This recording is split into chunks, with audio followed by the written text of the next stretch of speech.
Miranda, are you really going to leave Anthony behind and go abroad? In the quiet cafe, Miranda put down the spoon in her hand and looked at her astonished friend across the table, her tone calm and detached. I've already divorced him. Divorced? Hearing such explosive news so abruptly, her friend Lucy was utterly shocked. The next moment, she was indignant on Miranda's behalf. Anthony actually agreed. You've been so good to him these past 3 years, even a stone would have warmed up by now.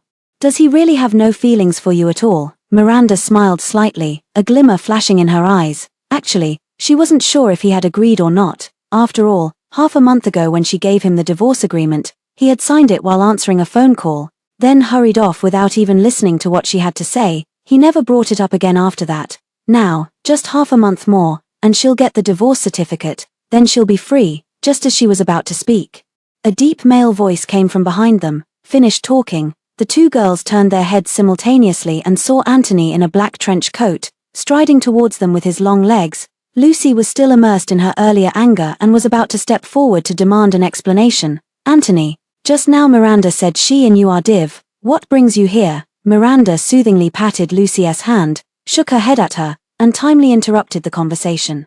It looks like it might rain later, so I came to pick you up on the way. Miranda then smiled, said goodbye to Lucy, got up, took her bag, and left with him. On the way back, the rain pattered softly, but inside the car, it was completely silent. Facing the wife he had married by a twist of fate back then, Anthony parted his thin lips slightly, wanting to speak several times, probably to find some topics, but then he remembered he hadn't been home for half a month. After a long silence, he finally spoke, as if remembering something. Miranda, what was that document you asked me to sign half a month ago? It's been so long, and only now you think to ask. True, he's been busy revolving around Martina all this time, so why would he care about such trivial matters? Miranda twitched her lips and was about to speak when Anthony's phone rang again.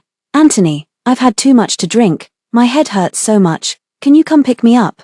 Hearing the slightly coquettish tone on the other end, Anthony gripped the steering wheel until his slender knuckles turned white, and his expression suddenly darkened. Martina, I've told you many times, I'm already married. There was a moment of silence on the other end before the voice replied, so what if you're married? I was supposed to be the bride at that wedding. This indifferent tone angered Anthony. After 3 years of marriage, Miranda had only ever seen his cool and restrained demeanor. This was the first time she witnessed him losing control. He slammed on the brakes, the tires screeching loudly against the pavement. Did you come or not? The other end of the phone suddenly fell silent. A moment later, the voice on the other end became somewhat choked up. Sorry, I won't bother you again. Soon, the call ended, but Anthony's expression didn't improve. Instead, it grew even darker.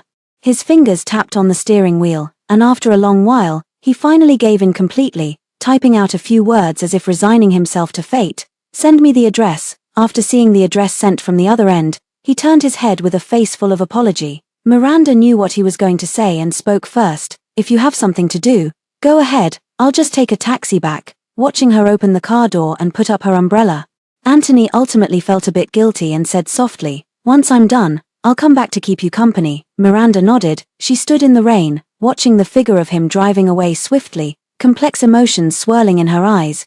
This is the 7th year Anthony she has liked him. She still remembers the scene when she fell in love with him at first sight on the basketball court. He was wearing a basketball jersey, made 10 out of 10 shots, and single-handedly broke through the opposing team's defense, becoming the iconic figure who electrified the entire court. The fangirls beside her were screaming, introducing him to the classmates who had just arrived. Anthony, a prominent figure at a university, comes from the City J. Barron family. Unfortunately, this campus heartthrob only has eyes for his childhood sweetheart Martina, and they've been together for many years. He would spend extravagantly for Martina, booking an entire amusement park to prepare surprises just to celebrate her birthday. He would swallow his pride and beg for reconciliation in front of the entire school, all because someone confessed their feelings to him and Martina threw a tantrum and deliberately blocked him. He would wait in the snow until his hands got frostbitten, even if Martina stood him up just to get a manicure with her roommate, and he still had no complaints.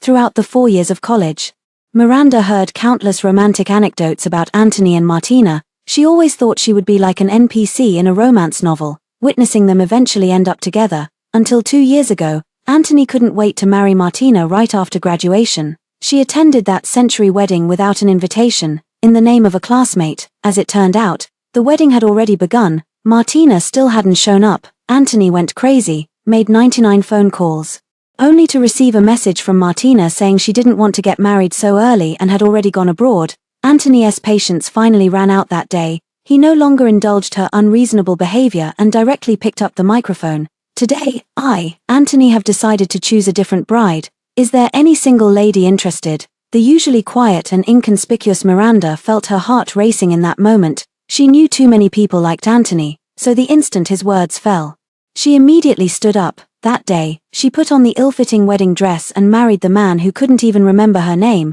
For the next 3 years, the couple treated each other with respect and lived peacefully together, until just over a month ago, Martina returned to the country. Miranda looked at Anthony, who was both resisting and unable to help moving closer to her, and knew that her grand dream was over. It was time for her to return the position of Mrs. Baron, to fulfill his devoted heart, and completely free myself. In the pouring rain, Miranda sent a message to Anthony. The document you asked about is in the drawer of your passenger seat. If you want to know what it is, just open it. It wasn't until half an hour later, after she had already arrived home, that Anthony finally replied with a single sentence. No need, if you're asking me to sign it. It must not be anything harmful to me. This means he won't read it. Yes, he's in a hurry to pick up the drunk Martina, so how would he have time to read it, even though it's placed right within his reach? The rain lasted all day, not stopping until the evening of the following day. Miranda had stayed at home all along, quietly deleting all the posts about her married life that she had shared across every platform. After clearing out her social media feed, she exited the app and immediately spotted Martina's newly posted 9-square grid. It was a series of photos taken while relaxing on a yacht, each shot perfectly angled, revealing the man's slender hand. Miranda knew it was Anthony, and she also knew Martina did it on purpose. But now, she no longer cared about such trivial matters. She turned off her phone, stood up, and went into the kitchen, planning to make a salad herself. Just as dinner was ready, Anthony suddenly returned. Looking at the cake in his hand, Miranda was momentarily stunned. Didn't you say you don't like desserts? Why did you suddenly buy a cake? Anthony walked over, saw her dinner, and slightly furrowed his brow. It's your birthday today. Did you forget? Why are you eating so simply? Miranda was stunned. When she was 4 or 5 years old, her parents divorced and left her with her grandmother. When she was 15 or 16, her grandmother passed away, and she had no one to look after her. Nor did she celebrate her birthday again. In the 3 years since she married Anthony, he remembered every year. No matter how busy he was, he would always come back to celebrate her birthday with her. When she returned from a long trip, he would worry about her safety and make a special effort to pick her up from the airport. When thunderstorms came, he knew she was afraid and would gently hold her in his arms. Miranda thought that these unintentional attentions and kindnesses counted as liking someone, until the 1-month wedding anniversary. Anthony used company matters as an excuse to cancel the pre-booked candlelit dinner. Feeling lost, she was called by Lucy to deliver a coat to the bar, but unexpectedly ran into Martina. She was completely drunk, clinging to the person who was supposed to be working overtime at the company, refusing to let go. Anthony frowned, angrily pulling her away. Martina, don't you fucking lose it, let go. What do you take me for? Some kind of toy you can discard and pick up whenever you feel like it? Martina simply wouldn't listen to what he was saying, stubbornly using those same hands he had brushed away to wrap around his waist once more, time and again, never tiring of it. Finally, Anthony compromised and admitted defeat. He stood there motionless, his downcast eyes filled with restrained affection as he looked at her, his tone completely surrendering. Martina, what on earth am I supposed to do with you? At that moment, Miranda let the bag in her hand fall limply to the ground. A flood of images rushed through her mind, the hands tightly clasped through the crowded streets, the umbrella tilted over her on a rainy day, the figure kneeling on the ground in a graduation gown to propose. Every single scene was proof that Anthony loved only Martina. She had witnessed those moments with her own eyes, so she could not deny this fact. Even after 3 years of marriage, even though she had become his wife, even though she had once received a little of his favor, she could not deny it. To be precise, Anthony's kindness towards her was merely something she had stolen from the temporarily absent Martina. She held on to this small bit of sweetness, thinking she had gained everything, but in reality, she had never possessed him, not even for a single moment. So when she saw the number 24 on the cake, Miranda felt nothing inside. She just politely bowed her head slightly and said thank you. Anthony lit the candle and smiled gently. Miranda, we're husband and wife. Don't say thank you, it sounds too distant. Make a wish. She nodded and was about to stand up when Anthony's phone rang. seeing the faint tremor in his eyes. Miranda guessed who was calling and sat back down, and just as she expected, the call ended a minute later, and Anthony left, listening to the fading sound of the car outside the window.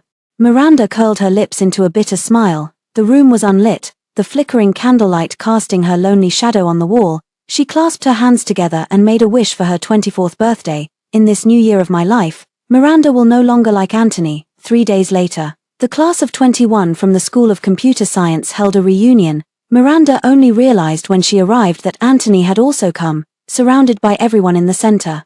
He immediately walked over and sat down beside her as soon as he saw her. Seeing the two of them sitting together, the atmosphere in the private room became somewhat strange. Miranda knew it was because of herself. After all, in the eyes of these university classmates, she married Anthony merely to climb the social ladder, so everyone looked down on her. But she didn't care about these malicious speculations. Sitting quietly and remaining composed, the class monitor, who arrived late, carried a large cardboard box and greeted everyone. I invited everyone to gather today for 2 reasons. First, to strengthen our bonds, and second, because it's time for that write a letter to your 5 years ago self activity we did back then. Let's take a look together today. In an instant, everyone rushed forward, creating a lively commotion. Let's make it more fun. Each of us will randomly pick one letter to read aloud. That sounds great. Let me draw one first. The most active boy in the class squeezed into the crowd and was the first to draw a letter. Urged by a few unaware people around him, he quickly tore open the envelope, cleared his throat, and unfolded the letter. 5 years from now. Miranda, how are you? Right now, I'm writing this letter to you under the sunlight. Although I don't know what scene or mood you'll be in when you read these words, I want to convey my current feelings to you. After hearing the first paragraph, the entire room fell silent, and everyone turned their gaze toward Miranda. Anthony, who had been playing with his phone, Anthony also looked up, turning to the person beside him with a surprised expression. Miranda, her usually expressionless face instantly tightened at the thought of the letter's contents. The boy glanced at her, then continued reading with a mischievous smile.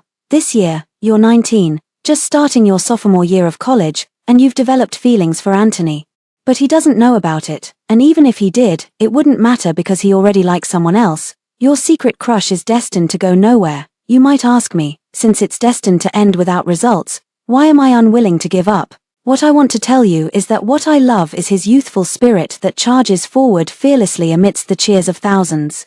His unintentional care when he blocked a flying basketball for me in the evening breeze, and his polite and sincere attitude even when he has to reject someone's confession. I'm the one who strained my neck from turning to steal glances at him during weekly morning assemblies. I'm the one who braved the storm to secretly put medicine in his drawer when I heard he got injured playing basketball. I'm the one who filled an entire night's diary pages with his name. Perhaps he will never remember me for the rest of his life, but that's okay, because having a crush is ultimately one person's internal chaos. After this letter was read aloud, the entire room fell into complete silence. Anthony suddenly stiffened all over. Suddenly, he remembered that wedding years ago that he couldn't bear to look back on, remembered the figure who resolutely stood up amidst a crowd of strange glances and walked firmly to his side. It wasn't until this moment that he finally understood why Miranda had married him. It wasn't to climb the social ladder as others had said, it was simply because she had been secretly in love with him for many years. In an instant, for some unknown reason, his long-dormant heart began to beat faster. On impulse, he wanted to ask all the questions that had been suppressed deep inside, but before he could voice them, Martina's call came through right at that moment. Anthony. I'm blocked by some thugs downstairs at the club. Before she could even finish her sentence, Anthony's expression changed. He suddenly stood up and rushed downstairs, and the moment he saw that group of blonde-haired guys, he threw a punch. Furious, he struck with brutal force, and within a few punches, he had them spitting blood from their mouths. A group of people who followed closely behind quickly shielded Martina behind them. She cried as she recounted how the tattooed thug had groped her hand. Anthony heard this, immediately picked up an iron rod nearby, and smashed it down on the thug's hand. A heart-wrenching scream of extreme agony pierced the sky. Miranda rushed downstairs and was met with this very scene. Staring at that blooded, nearly crippled right hand, she froze in shock. Instinctively, she looked up toward Anthony, only to see him shielding Martina as they walked away. The person who had just acted with ruthless decisiveness now wore a gentle expression, speaking softly to coax and comfort. This was Miranda, a level of care she had never experienced before. She lowered her eyes, concealing the emotions within them, and let out a self-mocking smile. Then she silently turned and went back home alone. It wasn't until the early morning that Anthony returned. Seeing her sitting silently on the sofa, he finally remembered he should offer some explanation. Miranda, today. They were all classmates. About Martina's situation, I couldn't just turn a blind eye. Miranda had no intention of exposing him. She softly hummed in acknowledgement, then took her pajamas and went into the bathroom. Half an hour later, she came out drying her hair, only to see Anthony holding her phone with a slightly strange expression. Miranda, why did you buy a plane ticket? Miranda paused for a moment, then quickly understood and took back her phone. I didn't buy one.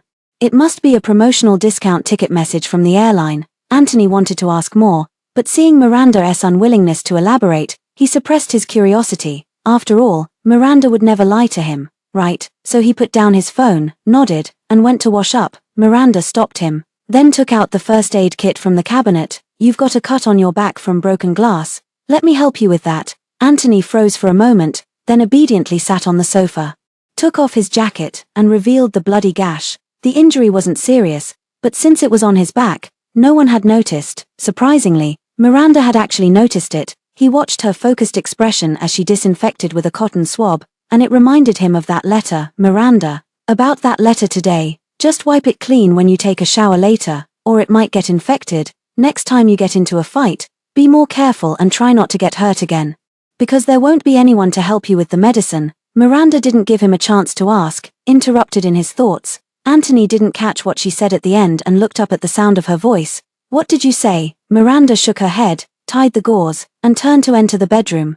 After she dried her hair, Anthony also finished his shower and came out. He proactively wrapped his arms around her waist, leaned down, and tried to kiss her. She turned her head away, avoiding that somewhat scorching kiss, her tone indifferent. It's my period. I want to rest early. Anthony did not force her further, tucked her in, and turned off the light. The next day was a beautiful day. Miranda was washing up when she heard a commotion coming from downstairs. As soon as she finished getting ready and stepped out, she saw Martina arriving with a group of people. Anthony leaned against the doorway, frowning, his tone reverting to its usual impatience. What are you doing here? Martina hadn't even spoken yet when his brothers. Martina said you were quite the hero yesterday, and she's very grateful, so she insisted on coming to thank you in person. Before the words had even finished, Martina magically produced a large bouquet of flowers and an exquisitely wrapped gift from behind her back. Anthony, thank you for helping me out yesterday. This is just a small token of my appreciation. Anthony did not reach out to take any of the items, but his expression softened considerably. Martina saw this and directly handed the flowers to Miranda, her tone not exactly polite. This is Anthony's favorite Juliet rose. Please help put the flowers in the vase. Hearing this, Anthony slightly furrowed his brow, his voice carrying a hint of coldness. Don't put your preferences under my name. Also, Miranda is my wife. Please don't order her around like a servant. The atmosphere in the room turned cold because of these words. Only Miranda remained unfazed, looking at the delicate rose in her hand. She learned its name for the first time. No wonder he spent a fortune cultivating this variety in the greenhouse. But she said nothing, handing the flower to the nanny beside her and giving a few instructions. Go and bring down those vases from the display cabinet on the second floor. Martina looked at her with a meaningful expression in her eyes. Miranda pretended not to see and took her breakfast to the balcony. Separated by just a window, she could clearly hear the conversation in the living room. Anthony, isn't this the paper crane I folded for fun in middle school? Why did you keep it so well in a crystal box? Do you like it that much? I'll give you another box tomorrow. How come this Barbie doll set is with you? I remember throwing it in the trash. Did you actually pick it back up? Oh, isn't this the maple leaf we picked from Cloud Mountain? You actually made it into a bookmark and kept it all this time. Listening to Martina's excited exclamations as if she had discovered a treasure, Miranda recalled the first time she came to this villa and had asked Anthony about the origins of these things. A small gift from my kindergarten cousin, so I kept it. She had truly believed his explanation back then, to the point that she overlooked the complex emotions in his eyes. Those gazes filled with love and hate, reluctance and resentment. Clearly, they are all related to love. After making a fuss all morning, Martina offered to treat. Anthony turned it down with a single sentence. No need, please leave once you've had your fun. Martina acted as if she hadn't heard these words, pulling his hand as she headed toward the door. Several brothers, afraid he might not go, casually grabbed Miranda and went out together. The group drove to the hot spring resort. Miranda rarely socialized with them, so it was difficult for her to blend in at the moment. She didn't want to get involved either, sitting alone in the corner, watching their lively scene of toasting and drinking. Anthony noticed her discomfort and took the initiative to walk over, intending to pour her a glass of juice. Just as she was about to take it, he stood up and walked straight into the crowd.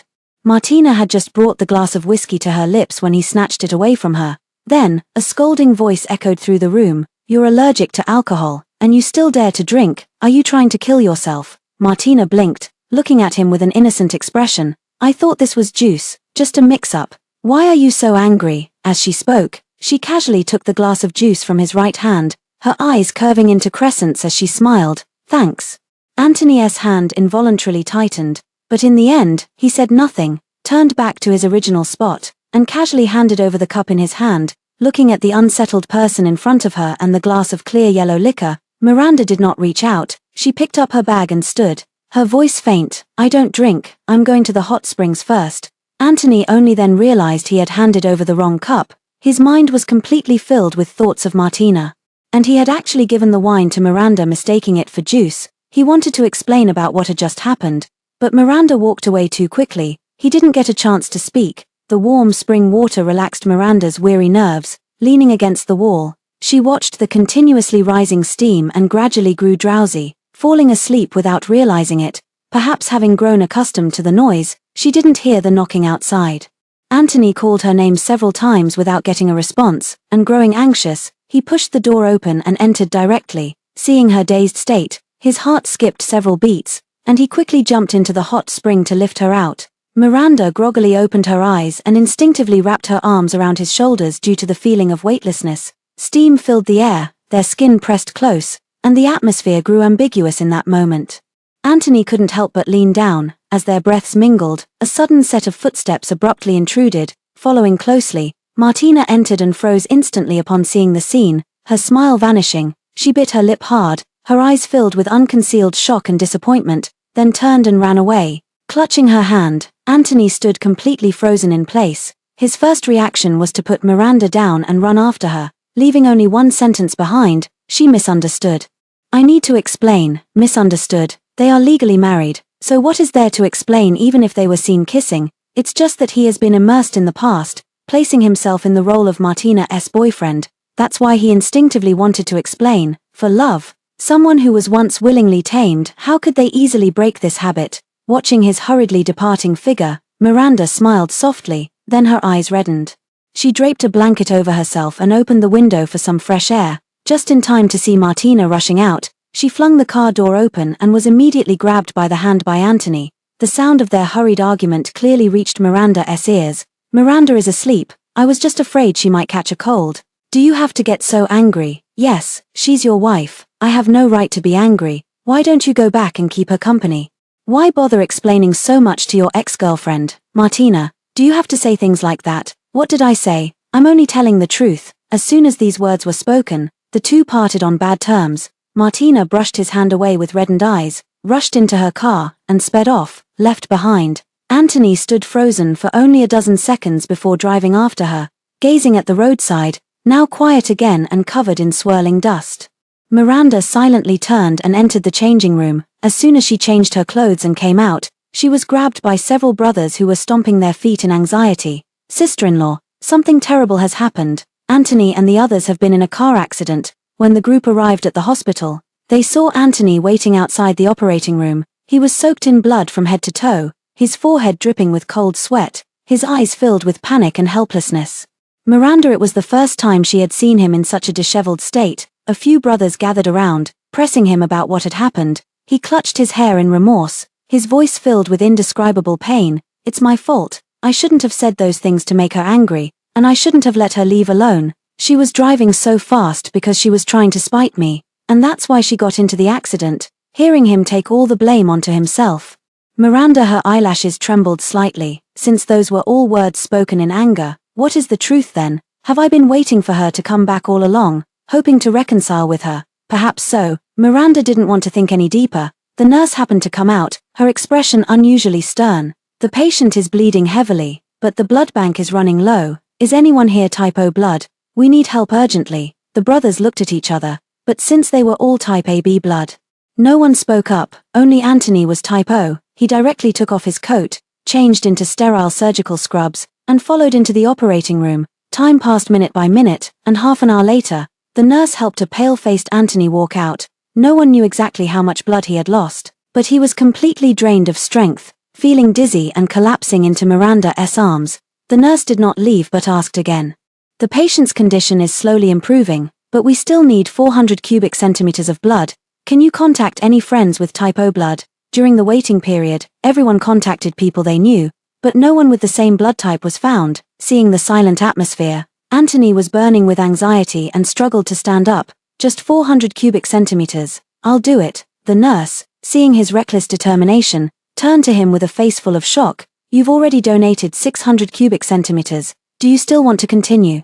His brothers also changed their expressions and stepped forward to comfort him repeatedly. Anthony, stop donating. I'll have my secretary check at the company to see if anyone with the same blood type can come donate out of kindness. Anthony shook his head, his tone full of stubbornness. Martina can't wait that long. As he spoke, he rolled up his sleeve, revealing the bluish needle mark. Seeing him push himself like this, Miranda finally couldn't hold back from speaking up. The doctors are still doing everything they can to save him. We can contact other hospitals to transfer blood. There's no need for you to do this. Anthony paused for a moment, ignored the words, and turned to leave. Seeing his resolute figure disappear into the operating room, everyone fell silent. A few of the brothers let out heavy sighs, their tones filled with frustration and disappointment. Anything related to Martina drives Anthony absolutely crazy.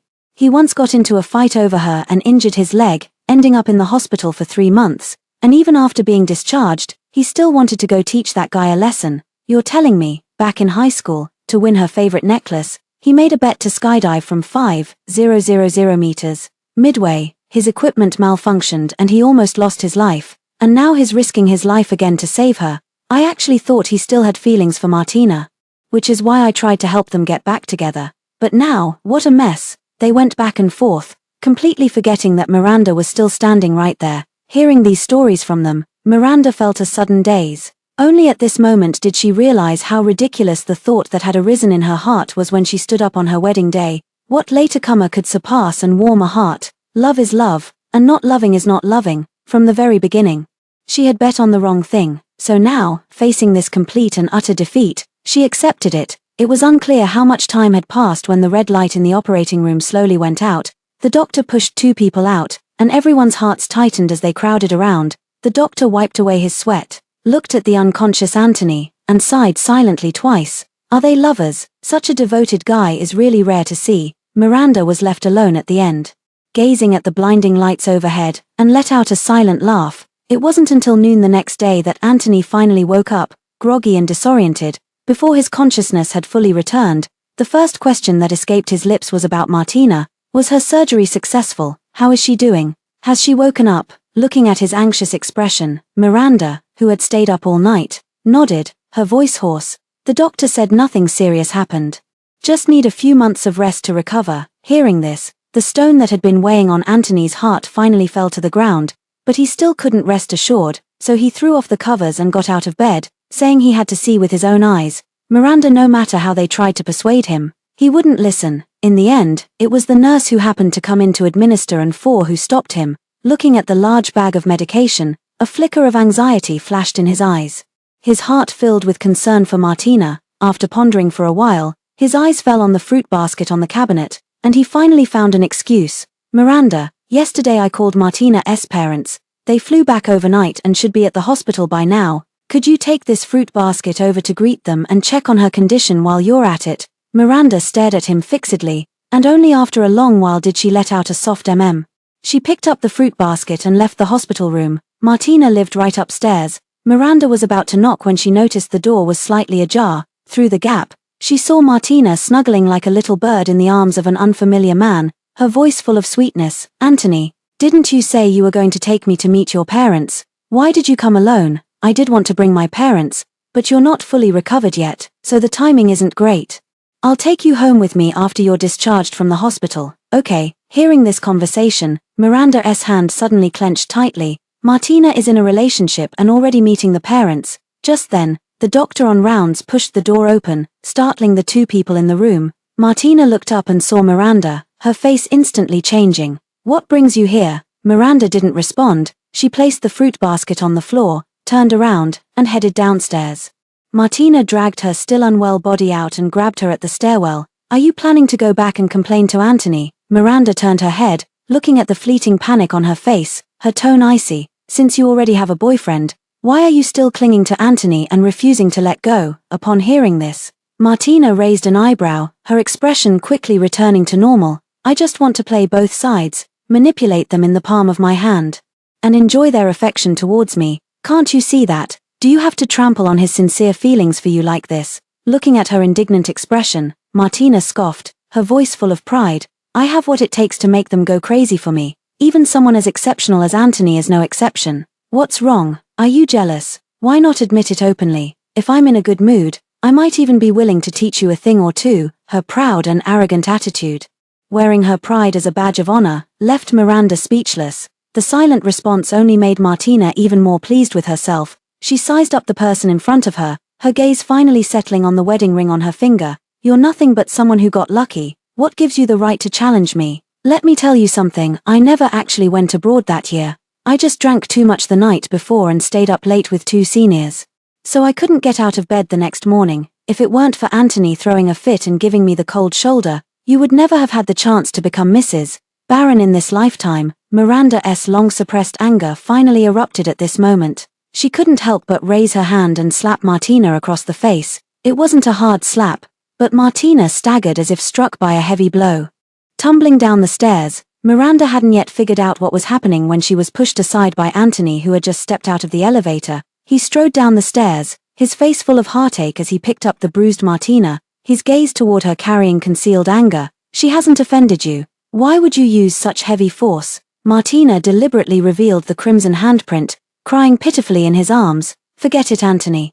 Probably Miranda is upset thinking I'm your ex-girlfriend. I don't blame her. Let's go. These words directly choked back what Miranda wanted to say in her throat. Watching his expression darken gradually, she knew any explanation would be useless now. In Anthony's eyes, this silence was no different from an admission. He looked away in disappointment and left, carrying the person with him. He never looked at her again. After leaving the hospital, Miranda received a call from the staff saying that the visa had been processed. She retrieved all her documents and began packing her luggage. The calendar on the desk lost a page every day, quickly nearing its end. This year was about to come to a close. She, too, was about to leave the city she had lived in for over 20 years. Throughout this week, Anthony had not returned even once. However, Martina would send many provocative messages every day. On the 7th day from the end, she sent a video showing Anthony kneeling on the ground, gently massaging her calf with the utmost tenderness. Miranda watched while throwing away everything she had bought for him over the years into the trash. On the 5th day from the end, she sent several photos of Anthony delivering a box of jewelry and personally placing a ring on her finger. Miranda casually smashed the wedding photo into pieces and threw it into the fire. On the 3rd to last day, there was a recording Anthony murmuring her name in his sleep, his tone sincere and heartfelt. Miranda packed up all the gifts he had given her after their marriage and sent them to a charity. The villa, once regarded by her as a home, gradually became empty, and her few belongings were gradually packed up. The servants at home, seeing this scene of cutting ties and letting go, were somewhat worried and had asked her several times what had happened. She smiled, her tone very light. Just getting a divorce, that's all, sir. Agreed. Miranda didn't know, but she thought, if Anthony saw that divorce agreement now, he would probably be very happy. After all, his heart and eyes were now completely filled with Martina. On the 2nd to last day, Martina sent another message. This time, the camera wasn't aimed at Anthony, but at his parents. Looking at the photo of the three people smiling and chatting around the hospital bed, Miranda felt completely unmoved.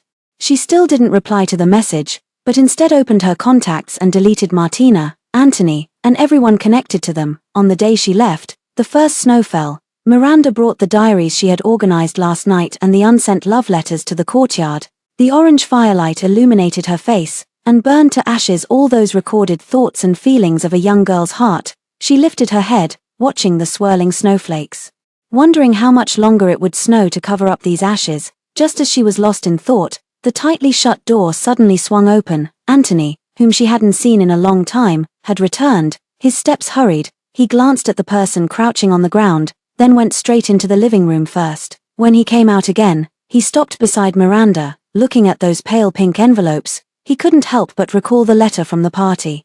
The heart that had been angry for so long finally began to soften. I've been busy lately, let's wait a couple of days until I'm done with my work, then we can have a proper talk. What to talk about? Divorce. Miranda smiled, looked up at him, her voice utterly calm. Let's not talk anymore, the thing you wanted most. I actually gave it to you a month ago. Things. What is it? Anthony was just about to ask when his phone rang a few times. He opened the messages and saw them. The smile touching the corners of his eyes and brows, watching his expression, Miranda tossed the last few love letters into the fire and stood up. Her flowing skirt blocked the burning flames behind her. Anthony finished replying to the messages just as the love letters finished burning, and he forgot what he had wanted to ask a moment ago. Miranda personally saw him to the door and opened the car door for him. A cold wind blew.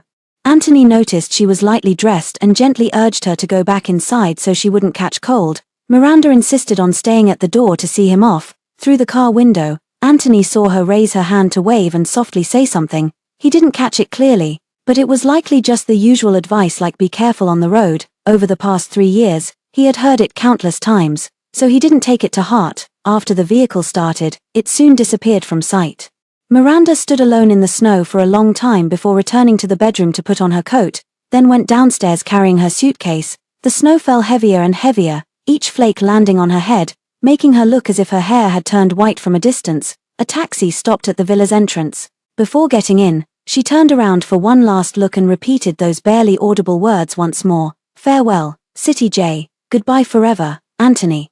Anthony drove straight to the hospital. Today was Martina's discharge day. Last night she insisted on wanting to see childhood photos, which was why he had made a special trip back to retrieve them. Carrying the heavy bag, he brushed past a stranger at the elevator entrance. From this person, he caught a faint, familiar scent of perfume. It was Martina's favorite perfume. Had this person just come out of her hospital room? Was he one of her friends? Anthony felt a slight doubt in his heart.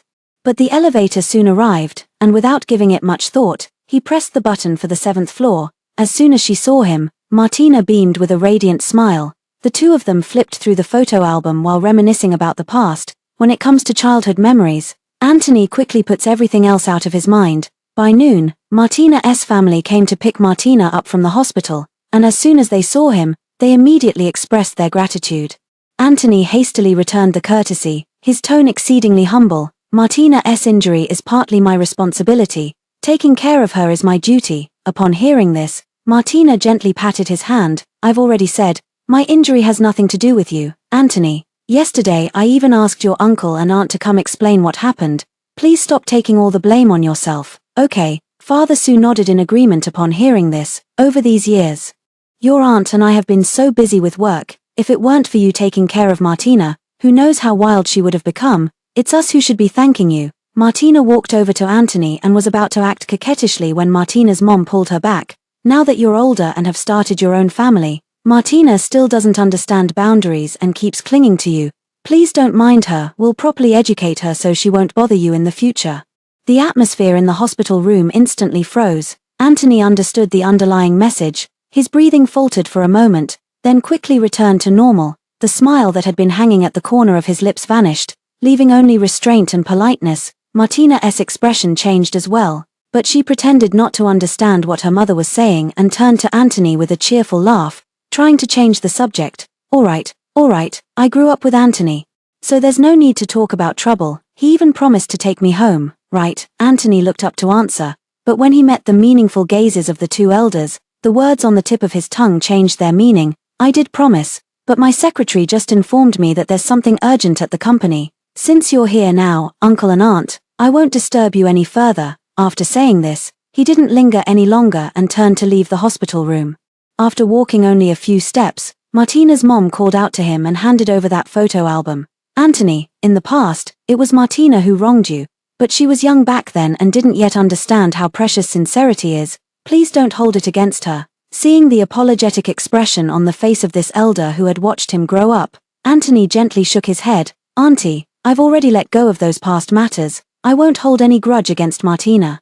So please don't worry. Martina's mom sighed and looked at him with regret in her eyes. It was Martina who was unfortunate, and it was also fate that you two were not meant to be husband and wife. I heard from your mother that the girl you married is very filial and sensible, and you have a good relationship with her. You should cherish her well, she is the one worth your heartfelt devotion, the one who will grow old with you.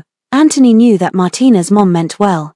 He also understood that his story with Martina had ended long ago, at that wedding, when he stubbornly decided to marry someone else. Over the past 3 years, he had tried to forget the past and live a good life with Miranda, but after all, she was someone he had loved for 18 years. How could he just let go so easily? So when Martina returned to the country and repeatedly pestered him, he ultimately softened. Even if they couldn't be lovers, the bond of friendship still remained. With this thought in mind, he indulged himself, going to her side again and again. To be honest, Martina's tearful declarations of still loving him did touch his heart each time, but those moments, like ripples stirred by the wind on a lake, soon vanished without a trace. He would always, at the brink of falling, remember that Miranda was his wife. Time and again, he felt as if he were lost in a fog, unable to find a way out. Upon hearing these words, it was as if he had been enlightened. And he slowly began to regain his clarity. Recalling the sight of him disappearing into the heavy snow that morning, Anthony felt a surge of warmth in his heart. He bowed deeply to Martina's mom with utmost sincerity in his voice.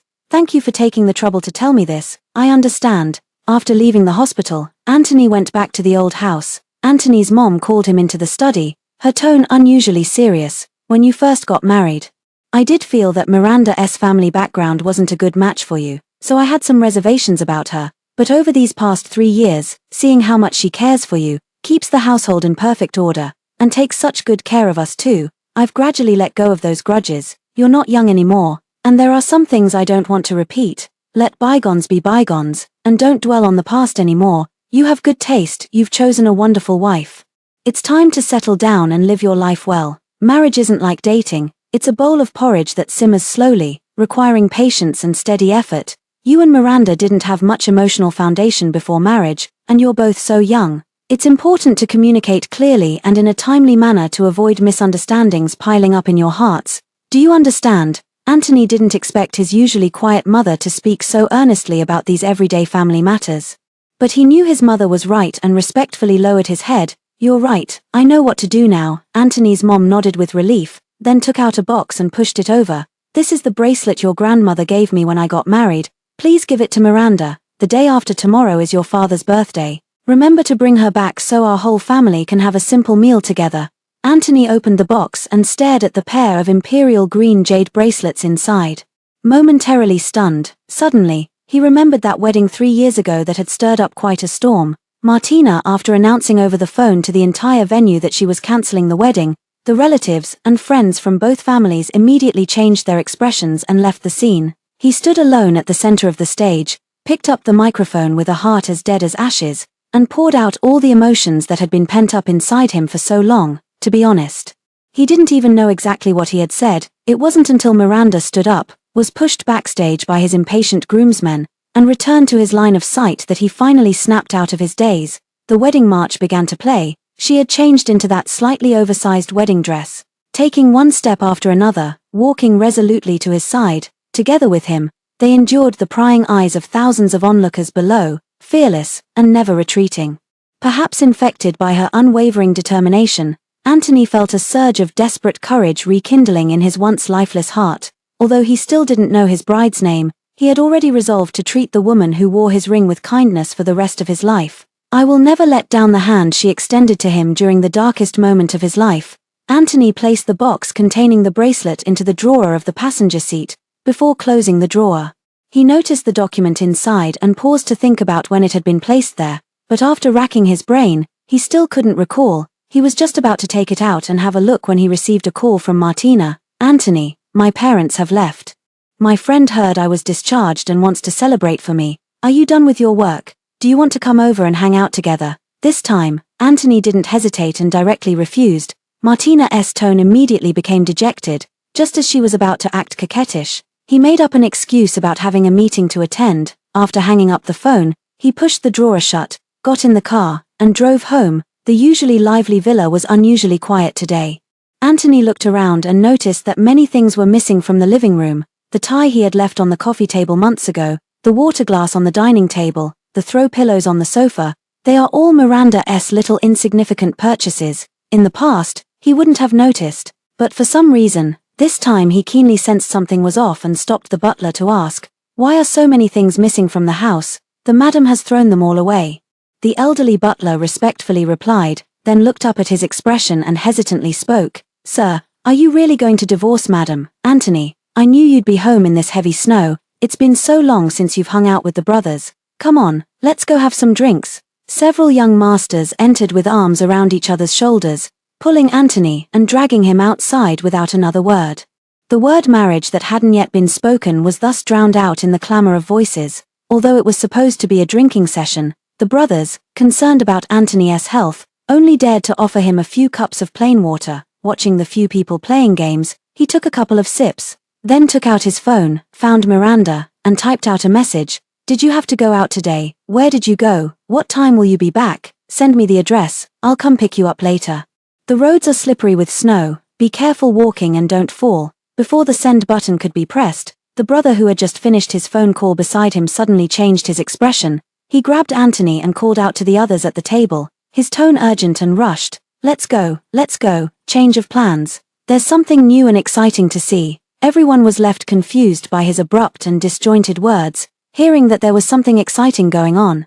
Everyone got excited and squeezed into the car together. Along the way, everyone kept asking where they were going, but he didn't say a word, only occasionally glancing at Anthony. Their destination was a bar they had never been to before. Just before getting off the car, this buddy pushed Anthony to the front and said some strange things. Anthony, there were some things I'd heard rumors about long ago, but I only decided to tell you when it was absolutely confirmed. If you see something later, don't blame me, brother. I'm really doing this for your own good. They were all close brothers who grew up together, so when they heard him speak in such a serious tone, Anthony slowly wiped the smile off his face. He looked at the door right in front of him, hesitated, and raised his hand. As soon as the door was pushed open, the scene inside the bar was completely exposed before everyone. In the dazzling, vibrant hall filled with colorful lights and intoxicating atmosphere, everyone was immersed in the deafening beats of the DJ's music. The white spotlight shone down, clearly illuminating the couple passionately kissing at the center of the stage. Although there was some distance between them, Anthony spotted Martina at a glance. She was tightly embraced by the man in front of her, her face flushed with an unnatural redness, her hands continuously teasing and caressing behind the man's back. She looked nothing like the usual whimsical, willful, and unrestrained young lady. It was as if she were a completely different person. For a moment, the 7 or 8 people standing at the door fell into silence. In stark contrast to this quiet, the clamor in the hall grew increasingly fervent. Holy crap. Going this hard right after being discharged from the hospital. They've been kissing for half an hour already. Won't they run out of breath? What's wrong with a couple kissing when they're feeling the chemistry? Are you jealous? Don't even mention it. Martina has been with this boyfriend for half a year now, and she's not tired of him yet. How long do you think this one will last? Will it surpass Anthony? Don't even try to figure out Martina's thoughts. She's just playing around. Look at Anthony. She dumped him 3 years ago. But when she's in the mood, doesn't she still toy with him like playing with a dog? Hearing Martina's friend speak so bluntly, the brothers' tempers flared up instantly. They couldn't swallow this insult and pushed through the crowd to charge inside. One went to turn off the music, another to switch on the lights, while the rest jumped onto the stage and surrounded the two who were locked in an inseparable kiss. This sudden turn of events shattered the lively atmosphere of the scene. Snapping back to reality, Martina looked at the few people who had barged in at some point, her expression turning extremely unpleasant. After glancing around the room and not seeing Anthony, she breathed a slight sigh of relief, then turned a cold face towards these ill-intentioned people. How did you know about this place? I didn't invite you. What are you doing here? The group was already furious, and upon hearing this, they immediately started arguing with her. It's just a bar. You can come, but we can't. Do we need your invitation? What? Are you on your honeymoon here with your new boyfriend? Afraid we'll see and snitch on you. Martina didn't want to lose face in front of her friends and boyfriend, so in a moment of heated impulse, she snapped back. Afraid? What am I afraid of? I'm just dating someone. Am I supposed to be afraid Anthony would find out? He's a married man. Does he think he can still control his ex-girlfriend's freedom to date? As soon as these words were spoken, the brothers all started clapping and whistling, seeing them laugh instead of getting angry. Martina felt her heart sink. She sensed that something was wrong and was about to ask for an explanation, but the brothers spoke up first. After pretending for so long to be the lovesick woman who can't let go, you've finally shown your true colors and stopped acting. Martina, you've been dating another man for half a year. Why are you still eyeing the pot while eating from the bowl and trying to mess with Anthony? Hearing this, Martina's boyfriend also realized something was wrong. His face darkening. Martina hadn't expected such a thing to happen today. She knew things were about to blow up, and with a surge of determination, she started speaking without thinking. Wasn't he the one desperately begging to get back together? I'm sick to death of him. Why would I ever provoke him? He's been clinging to me like a sticky leech. Impossible to shake off. I was already tired of him 3 years ago. That's why I deliberately stood him up at the altar. It had nothing to do with going abroad. The only one I like now is Anthony. These are all your true feelings, right? Faced with the stern questioning from several people, Martina didn't want to show any weakness either. She lifted her chin high, like a proud peacock. Of course, even if Anthony himself were here, I'd tell the exact same truth without changing a single word. With that assurance, no one else spoke. The brothers tacitly took a few steps back, clearing a path. Watching their synchronized movements, Martina's right eyelid suddenly began to twitch. She tilted her head and looked at the familiar figure standing at the door, her previously restless heart instantly turning cold. The crowd that had been watching the excitement below the stage also turned their heads along with her. 3 years later, Anthony once again became the center of everyone's attention. But surprisingly, there was no expression on his face. None of the emotions others might have imagined, anger, disappointment, pain, or embarrassment, were revealed in the slightest.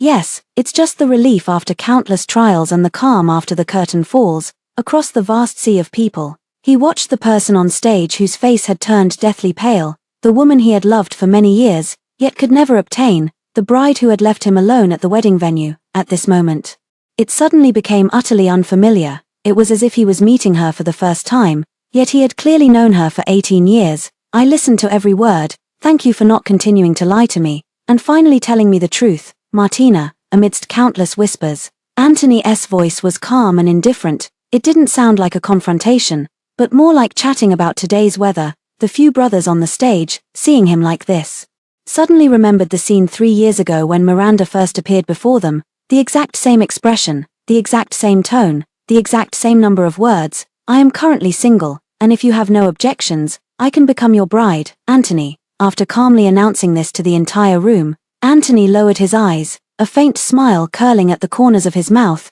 He also remembered Miranda.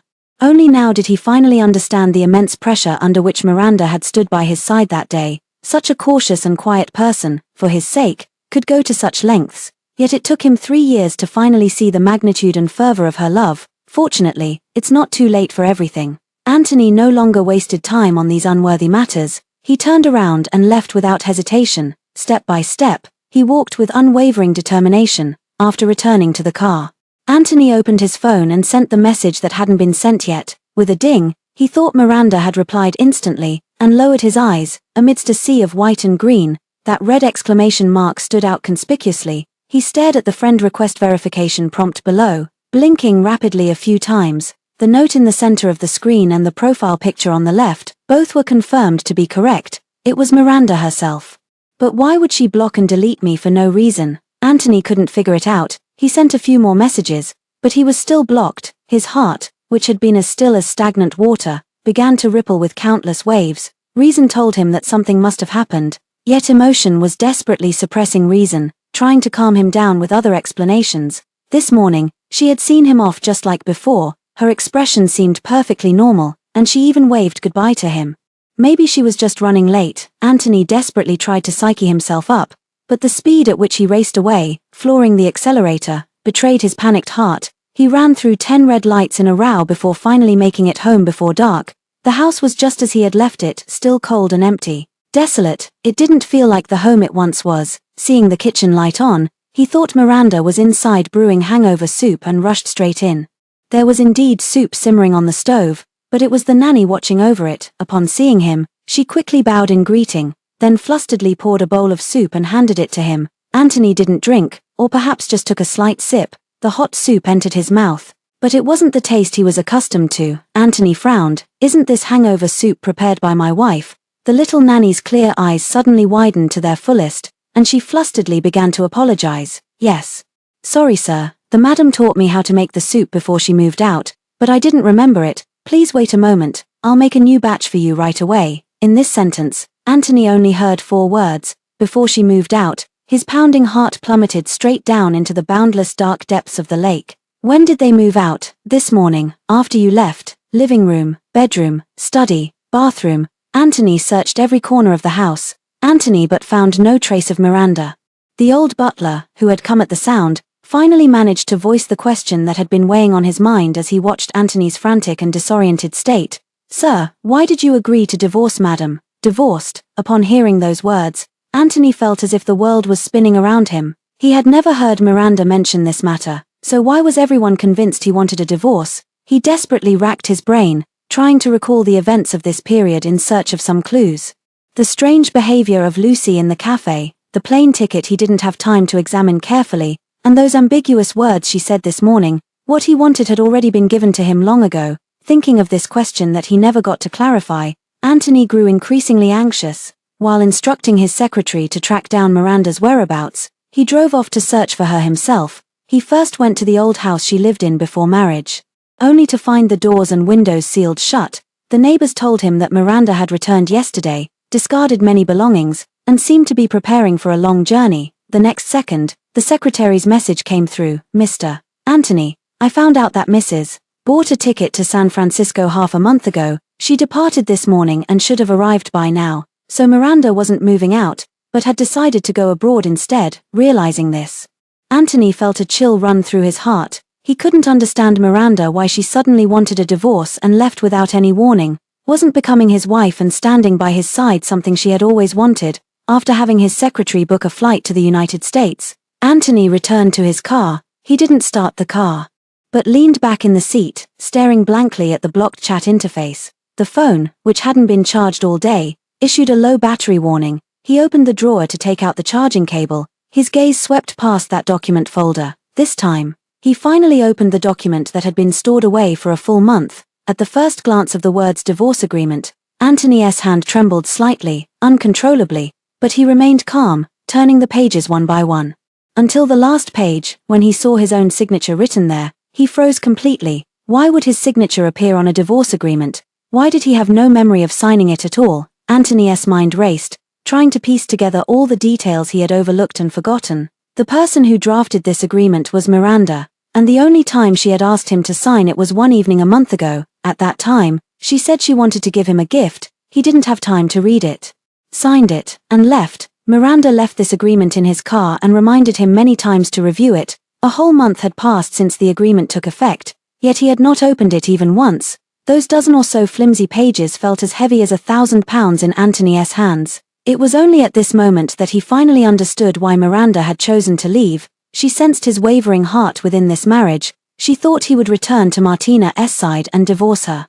So she chose to leave first, and that thing labeled as a gift was this divorce agreement. She decided to set him free. She resolved to fulfill his long-held, unyielding devotion. When the plane landed in San Francisco, it was just afternoon local time. Miranda saw her long-unseen teacher, Nellie, outside the arrival gate. During her senior year of college, her professor left University A and embarked on the path of entrepreneurship. After 3 years of hard work, he successfully established a foothold in Silicon Valley. Miranda decided to go abroad precisely because she received a job offer from him. This outstanding woman, only in her early 30s, had always been able to connect with students effortlessly back in school. Now that she's entered the professional world, she remains just as approachable. The moment she saw Miranda, she warmly waved to her. "Miranda, long time no see." Miranda wheeled her luggage over, a warm smile spreading across her face. "Professor Yi, it's been a while. I've already resigned, so there's no need to call me Professor. If you don't mind, just call me Nellie from now on." This gentle and cheerful disposition made Miranda, who was still not quite accustomed to the atmosphere of a foreign land, feel exceptionally warm. She didn't continue to stand on ceremony and simply called her sister. Nellie responded with a smile, taking her by the hand and leading her into the house. On the way back, the two of them chatted about many past memories, from amusing classroom anecdotes to farewell gatherings. There was much to reflect upon in that moment. "Miranda, when you graduated with your master's degree half a year ago, I invited you to come to the United States. But you didn't agree back then. Why have you suddenly changed your mind now?" Miranda's gaze froze for a moment before quickly returning to normal. She thought for a few seconds, carefully choosing her words before speaking. "At that time, I hadn't figured out what I wanted to do next, and due to family reasons, I wasn't keen on going abroad, which is why I didn't agree with you. But now I've come to realize that since I don't know what lies ahead, I might as well give it a try. Perhaps along the way, I'll discover a new ideal. Nellie, having been through it herself, understood that young people just entering society often feel lost at first. So she could empathize with her current state of mind and offered a few words of comfort. Life is all about taking one step at a time. Look at me, I spent a few years teaching at a university before realizing that the ivory tower life wasn't for me, and then I decided to go out and see the world. How old are you? It's normal to feel confused, but as long as you take that brave step forward, I believe you'll find your life's purpose, with Nellie's living example right there. Miranda felt as if she had taken a calming pill, and her mind was much more at ease. After parking the car, Nellie took her back to the apartment. It was a standard 2-bedroom, 1 living room layout, facing south with plenty of sunlight, and there was a supermarket right downstairs. Looking at the tidy and spotless room, Miranda felt most of her exhaustion fade away. Nellie took her around for a tour, explained all the important details to her, and then took her out for a meal. After eating, the two went to the supermarket to stock up on some essential daily necessities. After seeing her home, Nellie didn't disturb her further, left her own address, and then took her leave first. Miranda took a shower, lay on the bed, and watched the sky gradually darken outside the window, suddenly feeling a sense of unreality. At this time yesterday, she was still in the villa in City J, wrapped in a blanket watching the heavy snow outside the window, and today, she had already flown to another city across the ocean, starting a single, independent life. The room was silent, lost in her wandering thoughts. She quickly fell asleep. Miranda had a dream. In her dream, she sat at Anthony's wedding ceremony. This time, Martina did not run away from the wedding and married him. She witnessed them exchanging rings and vowing to stay together for life. She left during the moment of their kiss amid the blessings of thousands, returning to the silent and quiet campus, where she buried herself in studies for 3 years. After graduation, she flew to the United States to start a new life and never went back. In this brief life, her only connection with Anthony was those 4 years as classmates. After that, they went their separate ways. She remained that unfamiliar female classmate whose name he never remembered. Perhaps the dream was too vivid, and when she woke up the next day, Miranda still felt a bit dazed. She couldn't quite distinguish between reality and the dream, and sat alone on the sofa for a long time. It wasn't until noon that Nellie's phone call finally snapped her out of it completely. Miranda, are you up? I'm downstairs at your place. Want to have lunch together? Miranda found Nellie's car in the parking lot. She opened the passenger door and, as she bent down, she vaguely noticed someone sitting in the back seat. Out of politeness, she didn't look closely, thinking she would wait for Nellie to introduce them. After sitting down and fastening her seatbelt, the person beside her remained silent, but a familiar voice came from the back seat. Did you rest well, Miranda? Hearing this familiar voice, Miranda abruptly raised her head. Through the rearview mirror, she saw a familiar face. It was Anthony. A day without seeing him, he looked utterly exhausted, as if he hadn't rested in a long time, yet the eyes that gazed at her were clear and resolute. For a moment, countless words rushed up to Miranda's throat, but she didn't know what to ask. In the end, she simply remained silent. The carriage fell into silence. A minute later, Nellie finally noticed the awkward atmosphere and quickly turned to look at her, trying to smooth things over. Miranda, this is your classmate, Anthony.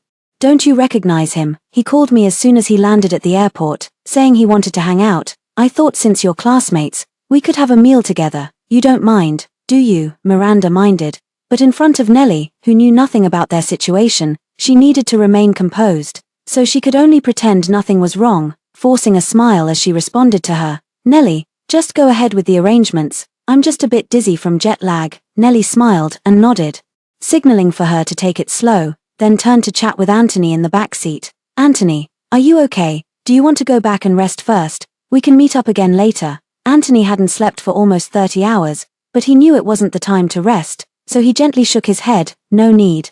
Let's eat first then. I've already reserved a restaurant. You two didn't seem to interact much back in school. Yet fate still brought you together for a chance encounter in San Francisco after graduation. A chance encounter. Miranda, though she kept her head down, she could feel the burning gaze from behind. She knew that since Anthony had come, he was here for her. Baron's residence, the helmsman of the conglomerate, the favored son who grew up surrounded by flowers and applause, was actually served divorce papers by someone as ordinary and unknown as her. He must be harboring resentment. She closed her eyes, pressed her temples, and tried to get her mind working to deal with whatever might happen next. Meanwhile, the conversation between the two continued. On one side, it wasn't a coincidence. I came to San Francisco to handle a very important matter, so running into Miranda was inevitable. From his tone, it seemed like he was quite familiar with Miranda, but judging by Miranda's expression, the two seemed like strangers. This confusing relationship left Nelly completely bewildered. So, you're here to see Miranda. Do you two keep in touch often and know each other well after graduation? Not really. Miranda answered the question before he could speak. Hearing these two words, Anthony's gaze deepened considerably, and he pursed his lips slightly. After all, we were classmates for 4 years. Even if we're not that close now, with more interactions in the future, we'll gradually become familiar. By the way, Anthony, do you have any work in the US this time? Are you alone? Didn't bring your family. I heard you got married, and your wife was also our classmate. Hearing this, Miranda's heartbeat quickened slightly, and she unconsciously clenched her hands. After a long moment, she finally heard Anthony's somewhat hoarse voice. Yes, but not long ago, she asked me for a divorce. I came to the US this time to handle this matter. Nelly never expected that casual gossip would touch on someone's privacy, instantly feeling somewhat awkward. Miranda not wanting to continue this topic, she directly changed the subject. Nelly, are we going to a Western restaurant or a Chinese restaurant today? How much longer? I didn't eat anything after getting up today. I'm a bit hungry. Nelly gave her a grateful look and quickly picked up the conversation. The Western restaurant is just a few hundred meters away. Almost there. The meal lasted for an hour. Throughout the meal, Nelly acted as the intermediary, facilitating communication between both sides. Watching Miranda buried in her food, Anthony could only swallow down the questions that had been building up for so long. Halfway through the meal, something suddenly came up at the company. Nelly hurried off to deal with it and left first. The teacher-student dinner turned into a confrontation between a divorced couple. The atmosphere instantly froze. Miranda, after finishing the last piece of steak, Anthony timely handed her a napkin. She didn't take it, but instead stood up and pulled out a new one, her tone light yet straightforward. Let's get everything clear now. Anthony paused, his outstretched hand, meeting her gaze. Although only a day had passed, the person before him was vastly different from the gentle and meek wife he remembered. He didn't know whether she had changed, or whether he had never truly seen the real Miranda. Thinking back carefully, during their 3 years of marriage, apart from their intimate moments in bed, he had rarely looked at her face or noticed her emotional changes. She was like a pool of lake water, calm and unrippled by wind or waves, quietly standing in the place where he could see her whenever he turned around. Over time, he gradually forgot where this pool of water came from and why it had settled here without moving forward. Just as he had grown accustomed to it, the pool of water suddenly began to flow, irresistibly rushing toward unfamiliar places beyond his reach. He barely managed to catch up, only to be astonished to find that the water was not as tranquil as he had imagined, nor would it remain in place forever for the sake of his selfish desires, and all his previous perceptions were nothing more than his own self-righteous stereotypes. Faced with this brand new, never-before-seen Miranda, Anthony was at a loss, but he knew that her decision to divorce must have had something to do with him, so from the very beginning of their conversation, he sincerely expressed his apologies to her. Miranda, I'm sorry, over the past 3 years, I haven't fulfilled my responsibilities as a husband. I failed to provide you with a normal family atmosphere and neglected all that you've been doing all along. I apologize. Miranda knew that every word he spoke at this moment came from the heart, but she wasn't moved by these belated apologies. She understood that from the very beginning, her relationship with Anthony was wrong, destined to have no good outcome. To expect someone who doesn't love you at all to form a family with you and live together wholeheartedly for a lifetime, this was already an unimaginable thing, not to mention that this person never let go of someone else from start to finish. Miranda filed for divorce simply because she realized how naive and ridiculous her thoughts were 3 years ago, and she wanted to correct the path she had taken wrong. It had nothing to do with responsibility, atmosphere, or even effort, so she only replied with one sentence to him: I don't need your apology, just submit that divorce agreement, then mail the divorce certificate to me. Cash on delivery will do. Anthony froze in place. On the flight over, he thought there was still a chance, staying up all night thinking about how to apologize and win her back. But only at this moment did he realize how resolute her determination was. Looking at her calm face, a flicker of panic flashed in his eyes, and his tone became much more urgent. Do we really have to get a divorce? Why? Miranda stared at him intently, her words clear and resolute, spoken one by one. I married you because I liked you. I want a divorce because I no longer like you. That's all there is to it. After leaving the restaurant, Miranda didn't go home. Instead, she went to find Nelly. Seeing her come alone, Nelly showed a hint of surprise on her face. Where's Anthony? After you left, He also went off to attend to some matters. I thought since I'll be starting work in a couple of days, I should come take a look around first. Nellie didn't think much of it, and since she had just finished her work at hand, she enthusiastically gave her a full tour of the company. After work, the two of them had dinner together, Miranda before she returned to her apartment.